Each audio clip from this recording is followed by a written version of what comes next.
Bonjour et bienvenue sur la chaîne Atlas Web. Donc aujourd'hui, on va voir ensemble un cours ou une série de vidéos sur le framework Bootstrap. Donc comme vous savez, c'est un framework qui sert à créer des pages web, surtout donc les pages, ce qu'on appelle les front-end, tout ce qui est ce qu'on appelle l'habillage du site web. Donc c'est un Bootstrap, c'est un framework open source, donc c'est gratuit. Ça a été créé et développé par développeurs de Twitter. Donc, on va premièrement essayer de voir la documentation de Bootstrap, où il faut aller chercher la documentation, comment le télécharger, comment l'installer. L'intérêt de Bootstrap présentement, oui, c'est sa popularité actuellement, c'est son aspect responsive. Donc ça veut dire qu'il nous permet d'avoir des sites web qui sont adaptables sur tous les terminaux, que ce soit un PC, un ordinateur, un appareil téléphonique. Donc la page permet d'être modifiable dépendamment de la taille de l'écran. Donc premièrement, où aller chercher Bootstrap. Donc il y a le seul ou la seule source d'information fiable et sûr, c'est le GetBooster. Donc, on peut y aller chercher premièrement, télécharger notre Bootstrap. Donc, on va le télécharger bien sûr. Ici, donc, on va télécharger. Donc, vous avez une autre option de télécharger que le besoin. Donc, ça, c'est sûr si vous savez exactement ce qu'il faut charger. Donc, au niveau le Customize, ici, vous allez voir, donc malheureusement, ça ne marche pas sur Safari, mais ça marche sur des autres browsers. Donc, au niveau Customize, vous pouvez comme choisir les packages que vous voulez avoir. Comme ça, vous n'aurez pas comme un fichier volumineux lorsque on peut accéder à votre page web. Donc, Bootstrap, on a trois dossiers. CSS, les components et JavaScript.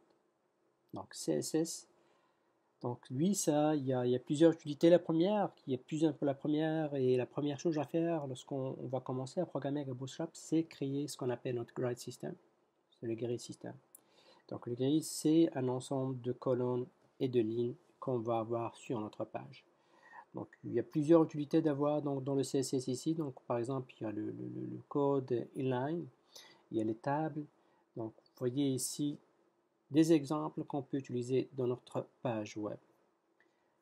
Par la suite, il y a les composants. Ça veut dire, dans les composants, on va trouver les icônes qu'on peut utiliser dans notre page web. Donc, on va voir comment utiliser ça. Avec l'icône, qu'est-ce qu'on va prendre pour l'avoir sur la page. Et il y a aussi plusieurs utilités, les boutons, les navbars qu'on va utiliser aussi, la pagination, les listes groupes aussi, les médias objets. Donc tout ça, donc si vous avez besoin de chaque information, c'est simple, il faut juste cliquer et ça vous ramène exactement là où il faut voir un exemple avec le code associé. Troisième dossier, JavaScript. Donc on parle JavaScript, c'est tout le dynamisme de notre page web. Donc on parle ici par exemple des alertes, des boutons, des collapses. Donc tout ça, on va le voir ensemble. Donc, qu'est-ce qu'on a dit? Premièrement, on va télécharger les Bootstrap. Dans notre cours actuel, au niveau de l'éditeur, moi, je vais utiliser Bracket. Donc, c'est très très beau comme éditeur. Donc, vous avez le choix d'utiliser n'importe quel éditeur aussi. Donc, une fois on va télécharger le Bootstrap, on va le dézipper bien sûr.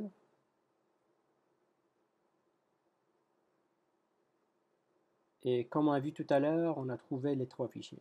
Qu'est-ce qu'on va faire? On va juste les prendre et on va créer un project. On va mettre à l'intérieur nos trois fichiers. Donc, on va ouvrir notre bracket et on va aller chercher notre dossier.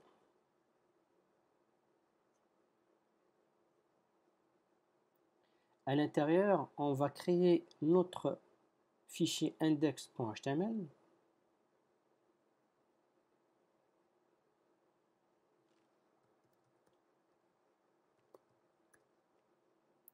Donc, et à l'intérieur de ce fichier HTML, on va appeler nos CSS et nos JavaScript. Donc, vraiment pour voir donc, ce qu'on a vu ensemble tout à l'heure, le Bootstrap, puis on a les trois fichiers CSS, et plutôt les trois fichiers CSS, JavaScript et les icônes. Donc, lorsqu'on trouve sur CSS, par exemple, il faut trouver le bootstrap.ss et le bootstrap.min.ss. Il n'y a aucune différence entre les deux. La seule chose qu'au niveau min.ss, vous allez trouver, il y a juste une ligne, on va le voir ça ensemble.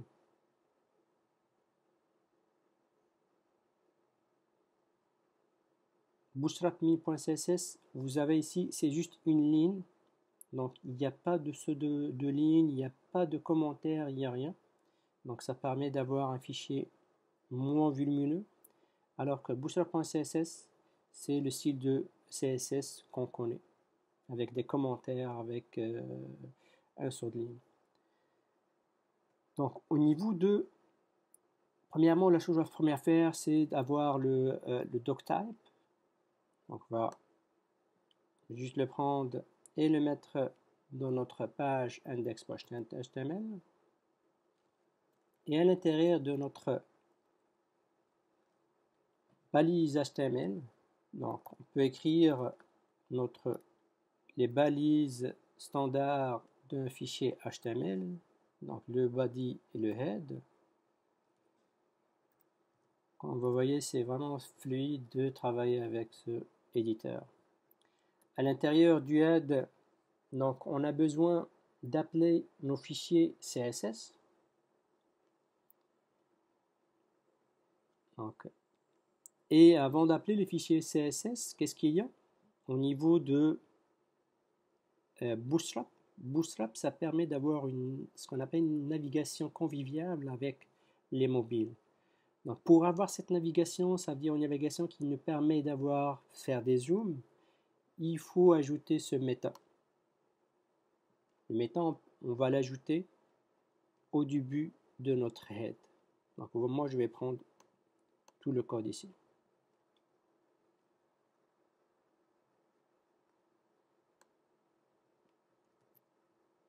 Donc voilà, on va prendre le 16. Donc au niveau de cette ligne méta, c'est plus pour donner une utilisation conviviale avec les mobiles, ça veut dire lorsqu'on peut faire le zoom. On doit appeler notre code ou notre CSS. Donc comme j'ai dit tout à l'heure, soit vous prenez le min.css, soit vous prenez juste le bootstrap.css, c'est la même chose.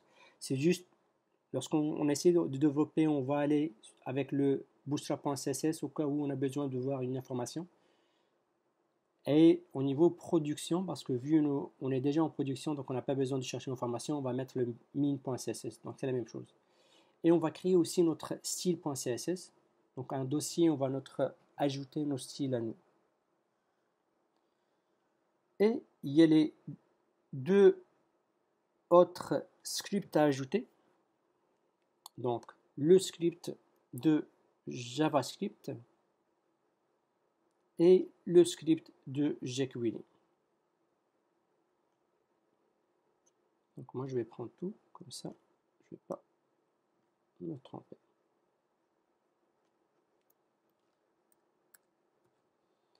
Donc au niveau jQuery, vous avez l'option de l'ajouter à partir du site de Bootstrap.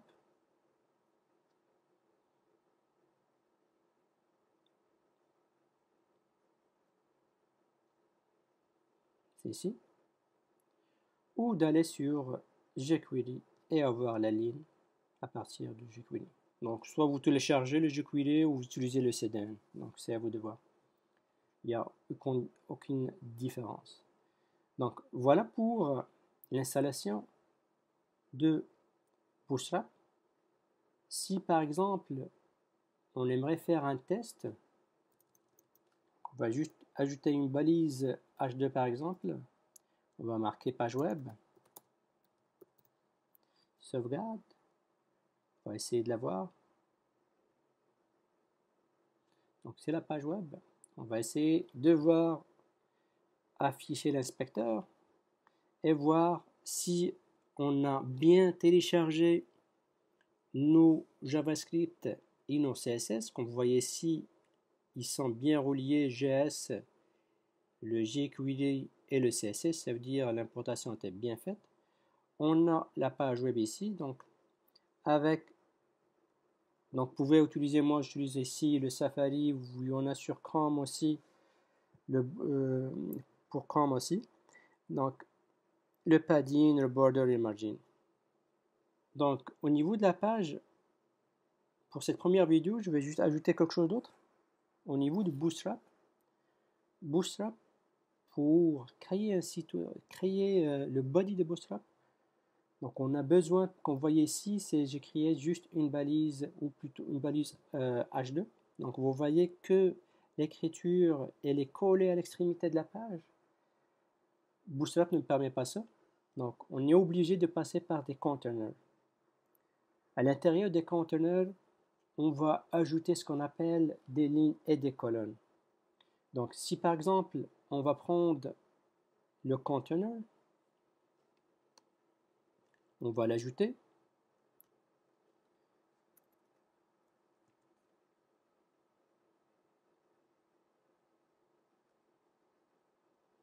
Notre H2.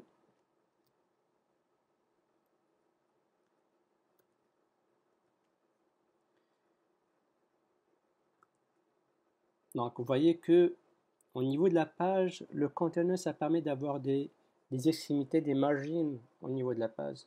Donc maintenant, au niveau du H2, on va voir ici ça a donné un margin, un border et un padding. Donc ça permet d'avoir une page plus lisible et plus claire. Donc voilà pour cette première vidéo présentative de Bootstrap. Donc durant la deuxième vidéo, on va s'attaquer à ce qu'on appelle les grid systems. C'est très important de bien comprendre ça parce que ça permet de jouer sur la page, la dimension de la page et la présentation de la page dépendamment de chaque terminal. Merci beaucoup et à la prochaine.